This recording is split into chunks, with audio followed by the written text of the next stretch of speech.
that trophy. And we're back to the action. James Madison put in on this scrum.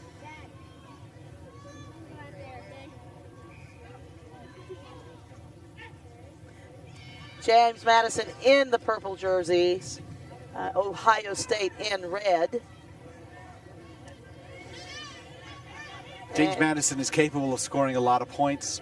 That's what they want to do. They want to spread this game. I think Ohio State wants to tighten it down just a little bit. Want to run a power game.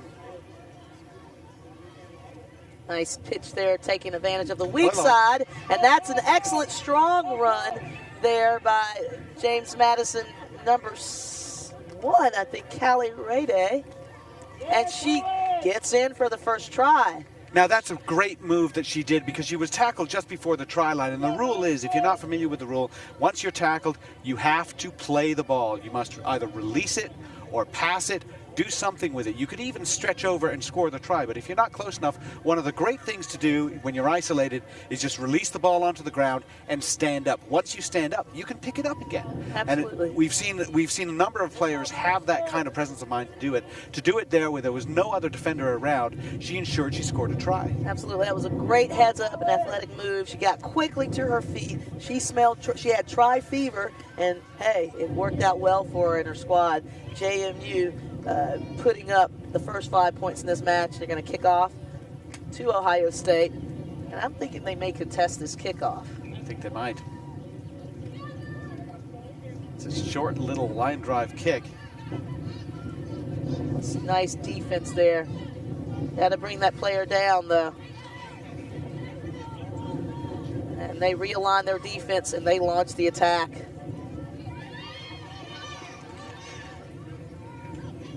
And JMU falling off those tackles a little bit. Yeah, they are. Nice gap there. Little knock on. Unfortunate. James Madison recovers. JMU is going to want to use this. Yeah, they are.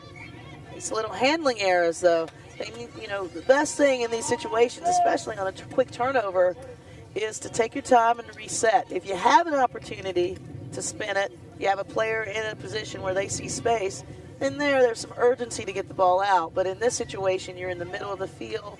Best thing to do, reset, take your time, launch your attack.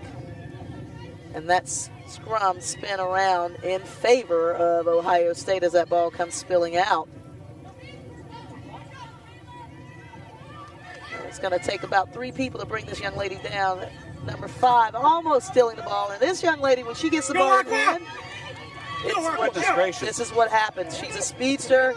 Nice catch there, though, by the James Madison player. That's a very, very strong runner. That's a superb tackle, a great corner tackle, because it looked like she was gone, and I think she's used to being gone. James Madison showing that they have some speed of their own out there on the wing. They have good overall athleticism, and there's a lot of desire on those tackles. We've seen some good ones this weekend. Now, if you're just joining us, I'm Phaedra Knight, joined by Alex Goff. You are tuning in to the women's plate final at the 2012 Emirates Airlines USA Rugby College Sevens National Championship. We're here in College Station, Texas. You're watching ESPN3. And we have a scrum to Ohio State. Deep in the territory, red zone of James Madison. And they do break in for a try. Try to Ohio State.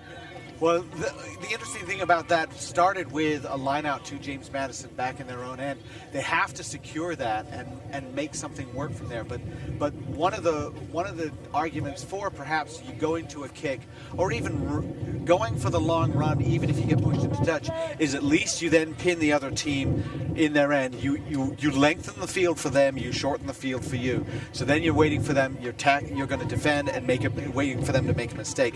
And as we've seen, especially among teams that are still learning sevens to get to a higher level, they're going to make mistakes if you give them enough time. Mistakes are definitely going to happen. It's the teams that capitalize on those mistakes that come or end up victorious at the end of the day. And that ball was kicked straight through the try line. Wow. That doesn't happen too often, but it's a stiff breeze. But what that actually gives is a free kick to James Madison at midfield. So it's a bit of a mistake there. But I don't think I've seen any woman who can drop kick a ball that far. Well, you just saw it. Yeah, it's impressive. Yeah, that's a nice charge there by James Madison, tying up a couple of defenders in that tackle. Outlet pass. Great defense there by the Ohio State player. And she slips off of one attacker and onto another and ends up stealing the ball. And Ohio State is now on the way. Go, Aqua! Turn it on! Scoring their second try, and she will not be caught this time. Excellent try scored there by Ohio State.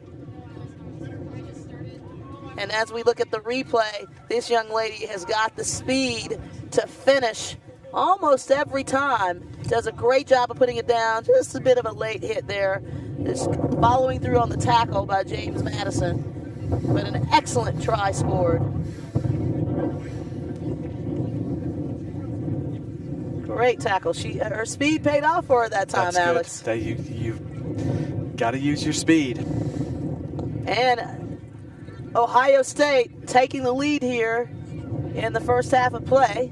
I think James Madison's a little bit shell-shocked there because they scored that early try and they said, okay, we're used to, we can score some big scores on these people, and then it's changed very much. And this is using the tools that you have, and Ohio State has a variety of tools, including some real big power runners. They've got some slight players who can be shifty, a lot of things like that. And I love this deep kickoff. If it's you keep it in the field of play, the deep kickoff is tremendous because, again, James Madison has a longer field to score from. Yes, they do, and it also allows your defense to really close in that space, come up together, take their time, and settle. Less of a panic on the defense when you kick the ball nice and deep. Quick tap for JMU. They're going to try to get it to Dominic or to Getz, but they need to get it to them in space. And that young lady gets pushed out into touch, and that is the half. Closing out, James Madison 5, Ohio State 10. We are in the women's plate final at the 2012 Emirates Airlines Rugby College Sevens National Championship. Okay, well, we are here with two very happy players from Oregon State University, Hannah Lockwood and Liz Freund. You are bowl winners, and Hannah and Liz, first I want to ask you that yesterday you were 2-1, usually good enough to get you into the cup round. In this case, because of points difference, you didn't get in there. What was the motivation for your performance today? I think that we came here with the objective to win, and then we had a mental breakdown yesterday, and we were like, we know we've played Stanford before and we beat them, and we're like, we know we can beat this team, and so we want to win out and finish the season, 12-1 now? So 14-1? Pretty good record, I guess. That's so good. It's a good record either way. And Liz, were you disappointed? Did you have to shake off any disappointment, or you were just said, let's go get him tomorrow? It was a struggle at first. I think the whole team struggled a little bit. And so last night we had to sit down, regroup, and we had to actually take our mind a little bit off rugby. We played a little bit games and said, let's go back tomorrow. But it was a major disappointment at first. So. And Hannah, we saw you, we were expecting to see, we'll mention your name a lot, but in the end, early on in this game, in the bowl final, you were distributing a lot. People were paying attention to you. You were able to use your teammates. Good to have those teammates right there and to finish off those moves. Well, in 15s I play 10, so that's normally my role, and it was nice. It's nice to have a team that you have so many threats on your team. We have fast players, we have hard runners, and being able to not put it on your shoulders and have some players that really can finish strong, it's a blessing to have that on your team. So. And Liz, how about that team defense? Oh, wow. We've been working on that all season, so we're just working on supporting each other, and I think we did. We came back. Excellent job. Well, congratulations on the bowl. Well done. Thank you. Good job.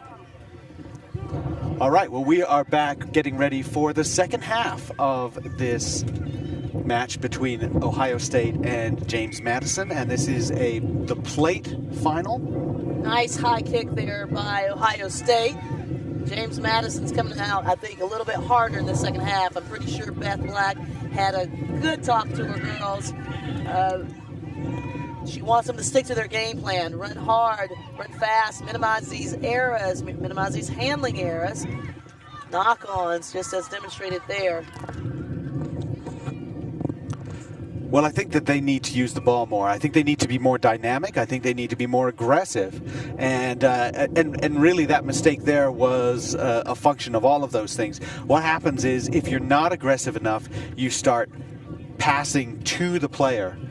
So everyone's playing it safe. And then you say, you know what, we're going to be more aggressive. So I'm going to pass and lead you. Right, and the player's not ready. Exactly. She's not ready. She's not accelerating. So then in the end, what we see is a ball that's going to go in front, and it ends up being a knock-on or a forward pass or something like that.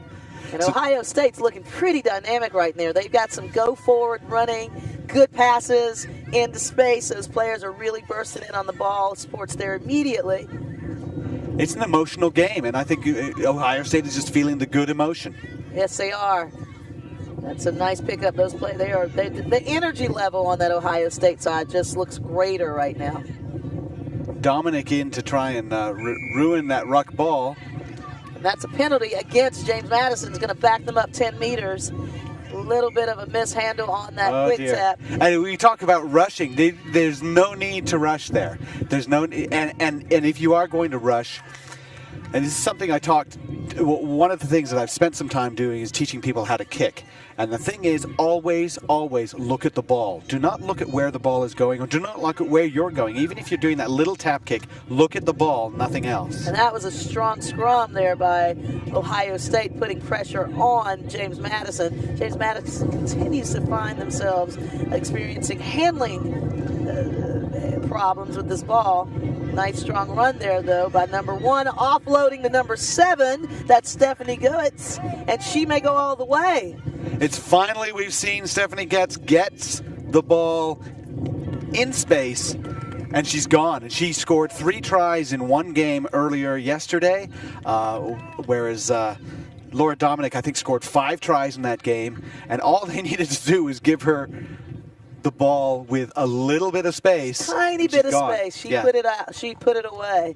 So that brings us to a tie ball game. This try is converted. That'll put James Madison ahead. That's a shift in the momentum of this match. And it hits the uprights and just clears. Bank shot from Goetz, and that puts them up 12-10. Now, let's see what the emotion does now. Suddenly, James Madison says, hey, we're in the lead. After all the difficulty and all the things where we were having problems with, suddenly we realized we just sort of settle it down a little bit, maybe play a little simpler. Really, it was just more simple. Settle and simple, and now it's just cleaning up these unforced errors in the handling realm. And that was the kickoff went into touch, but it bounced first, so that's okay.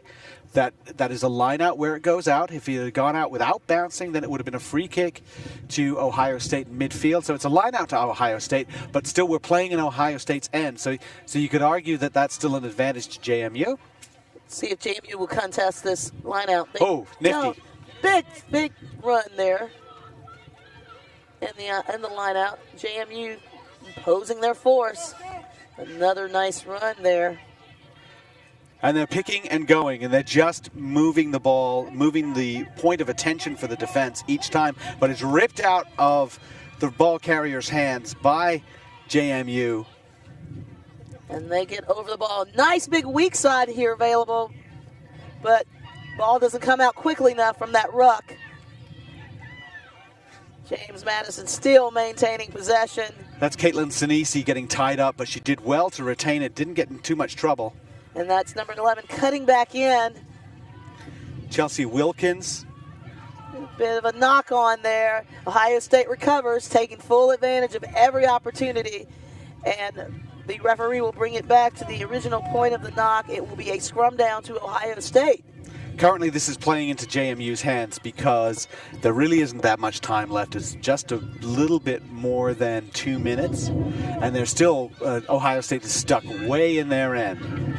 Well, the key here is containment for James Madison. Obviously, the key for Ohio State is attack, and that is an unfortunate penalty against Ohio State.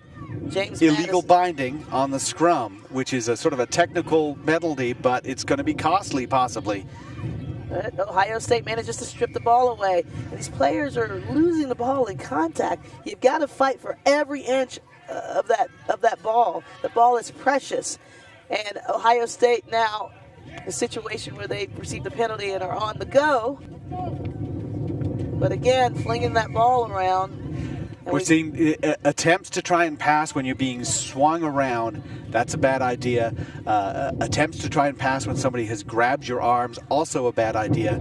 Take it to ground and then work hard to rotate your body so you secure it like that. I mean, that's the Superman move right there, is to go on the ground and then stretch it back so your players can ruck over. But we're having issues now with coming in from the side and other ruck infractions, and the referee is just sort of explaining, this is what I want, and if you guys could just calm down just a little bit, we'll be all right. I don't want to give a card. I just want you to give a little bit of a warning. Absolutely. That's referee Wendy Young giving a bit of a warning to the Ohio State team to clean it up a bit. And we have a line out to James Madison, a big line out. We're in the closing seconds of this match. If they can just hold on a little while longer, hold on to the ball, they may pull this out. And they lose the ball in the line out. Ball was not thrown straight, so we're going to get I think they called a forward pass against Ohio State. So again, sort of a break for James Madison. And as the clock ticks down, I think they're going to take their time, hopefully wait for they're going to hope that the clock ticks down to 0, and then they're going to kick it out. Another mishandle, but they managed to come up with the ball. Nice little fake there by number 6 over to Getz again. And she wisely kicks that ball out into touch. There's still time left on the referee's clock. And that is one of the things that you've got to be careful about, is that the time will be out on the scoreboard, but that doesn't mean that the referee says there's time out. There may have been a little bit of an injury. There may have been some other thing that the referee is mentioning. So we actually heard earlier in a game where a referee warned them, said, not time, warned another team, don't behave as if time is up. And I do believe that may be official time. Yes, it is. James Madison very, very happy and excited about this plate win. They very much deserved it. They played very well all weekend long. Huge upset in their opening match against Princeton, and they've come along to win the plate. I think it was perseverance in this game, because they scored early and then they were kind of under the cosh for a good portion of the next 8 minutes or so. They gave up a couple of tries. They were losing. They were down. We were talking about their emotion level was down, and they weren't really getting the kind of game that they wanted to get. And then a little bit of pick and go, a little bit of settling down on just making sure of their passes, and then they popped a pass to Stephanie Getz. Stephanie Getz. I was going to say Sarah Getz, but that's not her. Stephanie Getz. And she just had that lane down the left sideline, and she put on the Jets. And the important thing about that, not only was she was able to score the try, she was able to rotate around, get onto the post, so that the conversion could be kicked also by Getz. And actually, it glanced in off the post, but that was the difference. That was the difference, and that's all it took. One play made a big difference in this game. And gave James Madison a win. Ohio State played very well. Yes, they Credit did. to them. Very well all weekend long. But at the end of the day, at the end of this game in particular, James Madison are your plate winners. Crowd giving them a lot of love as they approach the awards area. Well deserved, and Ohio State did have a very good tournament. They finished 6th in the tournament out of 16. James Madison finishes 5th. That gives them the plate. And an impressive finish for them. We will be looking ahead to the next game. Will be the Shield final on the men's side, Western Washington against Davenport. One of the new quasi-varsity teams in Davenport, and then a team that is a club team but getting a lot of support from their alumni in Western Washington. Very exciting. But we're going to cut away to a break. We've got Inez Rodriguez and Brad Kilpatrick joining you next. Thank you.